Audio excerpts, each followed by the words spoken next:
Jackie Lair here, our hurricane expert. Jackie, it seems like in the last week or two, they've really picked up. Really picked up in, the number of storms that we are tracking. I know the last few years it has been pretty active. This season, not quite as active, but now we're starting to see a bit more of those clusters of storms coming together and forming some of those tropical systems. We've been talking about Gabrielle over the last several days. That's going to continue its trek eastward and over towards the Azores over the next 24 to 48 hours. We have Humberto. That's one of those two systems that you both were just talking about. But then we're watching this area right around Puerto Rico.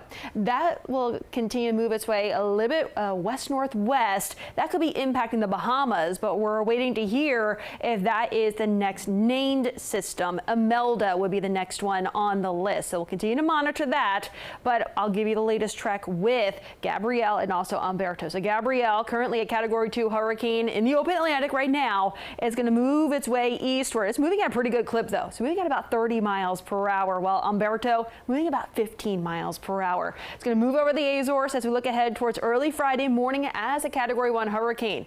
Yes, moving over the Azores where they already have hurricane warnings in effect. And then notice it will continue its trek over towards Portugal. Could be a tropical depression as we look ahead towards middle of the weekend. Tropical storm Humberto moving slower, about 15 miles per hour, moving west-northwest. Thankfully, it's not moving any quicker.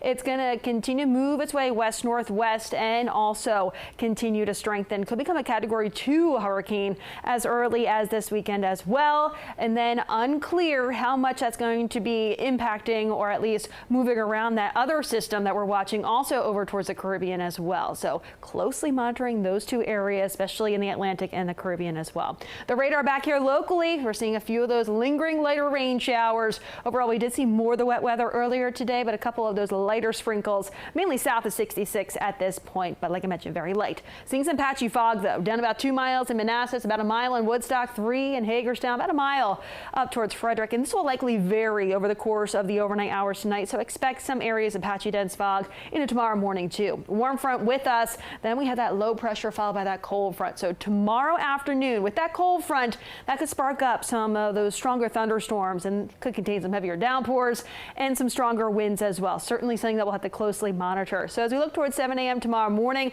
scattered lighter rain showers. Could see a lull into the early afternoon before we see some thunderstorms. This line of embedded thunderstorms picking up as that cold front will continue to clear the area. So something to keep in mind for later on tomorrow afternoon and evening. As we look towards the high temperatures tomorrow, upper 70s to lower 80s. That's nearly seasonable for this time of the year. If anything, a couple degrees above normal for this time of the year. That severe outlook tomorrow along and east of the I-81 corridor. So most of our area under that marginal risk. This is on the low end of the scale, but not zero. So some of those storms, as I mentioned, could be on the strong side, especially later on tomorrow evening. This is a view out ahead of that cold front. We do see some of those clusters of deeper reds indicating some of those heavier downpours. Cold front will stall just off the coast. So Friday could be dealing with some lingering showers, especially for the easternmost parts of the area. Clouds will be slow to clear as well. So we could see some sunny breaks developing late Friday. Aside from that, we're still looking mainly cloudy out there Saturday. We have the stationary front close by. So that could still bring a few showers out there Saturday. Still could also be bringing us some cloud cover and some showers out there Sunday too. But not a washout by any means for any of those outdoor plans you may have this weekend. Upper 70s Saturday and Sunday. Still hovering in the 70s to start off that next work week. And like I mentioned, keeping a close eye on the tropics, but we're also keeping a close eye on some showers here Monday and possibly Tuesday. All right,